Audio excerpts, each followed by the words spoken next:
بسم اللہ الرحمن الرحیم اللہم صلی علی محمد وعلی آل محمد۔ السلام علیکم ورحمۃ اللہ وبرکاتہ۔ ناظرین مکرم، فیس بک پر ایک تحریر کرو مہربانی تم اہل زمیں پر کے عنوان سے پڑھی تو بے اختیار آنسو جاری ہو گئے، تو سوچا کہ اس کو آپ کے ساتھ شیئر کروں، تو آئیے تحریر پڑھیے۔ آج میں نماز فجر کے بعد واک پر تھا تو مجھے سعودی عرب کے ایک نمبر سے فون آیا اور ایک خاتون نے کہا کہ انکل بشیر، میں خانہ کعبہ کے بالکل سامنے بیٹھی ہوں اور آپ کے لیے دعا کر رہی ہوں۔ میں نے خوشی سے کہا بیٹا شکریہ، مگر آپ ہیں کون؟ جب اس بچی نے مجھے ایک واقعہ یاد کروایا تو مجھے 4 سال پرانی بات یاد آ گئی۔ 24 جنوری 2017 بروز منگل EBOI عوامی مرکز کراچی کے دفتر میں فرسٹ فلور پر بیٹھا میں معذوری پینشن بورڈ کے پریزیڈنٹ کی حیثیت سے معذوروں کو چیک کر رہا تھا کہ 2 بچیاں نقاب لگائے کالے عبایوں میں میرے آفس میں داخل ہوئیں اور کہا کہ سر ہمارے ابو معذور ہیں، آپ ان کی معذوری پینشن کی منظوری دے دیں۔ میں نے کہا کہ ابو کو اندر لائیے، تو دونوں انتہائی مغموم لہجے میں کہنے لگیں کہ وہ تو مکمل معذور ہیں اور نیچے امتیاز اسٹور کے سامنے سڑک پر رکشے میں پڑے ہیں، پلیز آپ ان کو وہاں ہی دیکھ لیں، ہم اٹھا کر اوپر نہیں لا سکتے۔ میں چپ چاپ اٹھا اور ان کے ساتھ باہر چل پڑا۔ رکشے میں انسان کے روپ میں ہڈیوں کا ایک ڈھانچہ رکھا دیکھا جو سننے، بولنے یا ہلنے سے بھی عاری تھا۔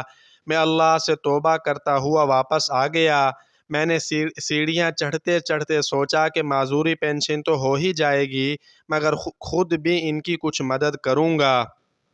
میں نے اس کی معذوری پینشن کر کے کتابچہ پر دستخط کر دیے اور مٹھی میں لی کچھ رقم بڑی بچی کو پیش کی۔ وہ بچی تڑپ کر 2 قدم پیچھے ہٹ گئی اور کہنے لگی کہ سر ایسا نہ کریں، بس آپ نے ہمارے ابو کا حق ان کو دے دیا، ہمارے لیے یہی کافی ہے۔ اب میری اور اس 20 سالہ غیرت مند بچی مائرہ کی گفتگو پڑھیے۔ نہیں بیٹا، یہ پیسے لے لو اور اپنے ابو کے لیے دوائی اور اچھی غذا کا بندوبست کرو تاکہ وہ جلد اچھے ہو جائیں۔ نہیں سر، ہم خیرات نہیں لیتے، ہم خود کماتے ہیں۔ کون کماتا ہے؟ سر میں رابعہ سیکنڈری اسکول بابا ولایت علی شاہ کالونی میں پڑھاتی ہوں اور میرا چھوٹا بھائی فیکٹری میں نوکری کرتا ہے۔ بیٹا مہینے میں کتنا کماتے ہو؟ سر میں 2500 اور میرا بھائی 7000۔ مکان کا کرایہ اور ابو کی دوائی کا ہو جاتا ہے، بس ہم کھانا ایک وقت مگر پیٹ بھر کر کھا لیتے ہیں۔ اب ابو کی 5000 پینشن مل گئی تو سب ٹھیک ہو جائے گا۔ چھوٹی بہن بھی دوبارہ پڑھنے جایا کرے گی۔ سر ابو اب تو بول نہیں سکتے، مگر پہلے کہتے تھے کہ بھوکے مر جانا، مگر اللہ کے سوا کسی کے سامنے ہاتھ نہیں پھیلانا۔ سر ہمارا یقین ہے کہ ابو اٹھ بیٹھیں گے اور اللہ نے چاہا تو ہمارے اچھے دن بھی آئیں گے۔ میں چپ چاپ اس کی باتیں سنتا رہا۔ میں نے اپنے آنسو چھپاتے ہوئے پینشن بک دستخط کر کے اسے تھما دی۔ اتنی غربت میں گھری، اتنی غیرت مند اور اللہ پر اتنے پکے یقین والی بچی میں بھی پہلی دفعہ دیکھ رہا تھا۔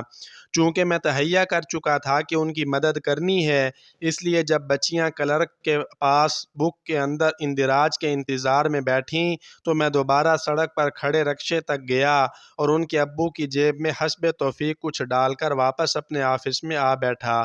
میں نے بچیوں کو دوبارہ بلوایا، ان کی اجازت سے یادگار کے طور پر ان کی اور تمام کاغذات کی تصویر لی اور وہ خدا حافظ کہہ کر چلی گئیں۔ پھر ایک آدھ دفعہ اس بچی نے اپنے کسی مسئلے کے لیے رابطہ کیا اور آج 4 سال بعد اس کے فون نے مجھے حیران کر دیا۔ اس نے بتایا کہ ابو اسی سال فوت ہو گئے تھے۔ 2 سال پہلے کسی کے توسط سے سعودی عرب میں کام کرتے ایک پاکستانی سے اس کی شادی ہو گئی تو اس کے میاں نے اس کے بھائی کو بھی ویزا دلوا کر جدہ بلوا لیا۔ اس کی ماں اور بہن بھی عمرہ کر چکی ہیں۔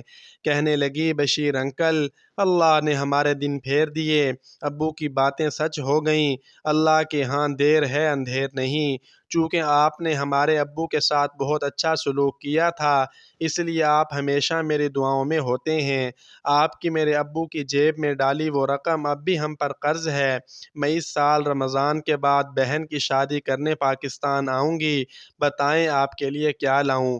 سوچا کہ کیا مانگوں؟ میں نے کہا کہ بیٹا اللہ کے گھر میں بیٹھی ہو، ہمارے لیے بس یہ دعا کر دو کہ اللہ آپ جیسی بیٹی پاکستان کے ہر گھر میں پیدا کر دے، ہمیں آپ جیسی بیٹیوں کی کمی اب بہت محسوس ہوتی ہے، بے شک اللہ تعالی ہر گھر میں ایسی بیٹیاں پیدا فرمائے۔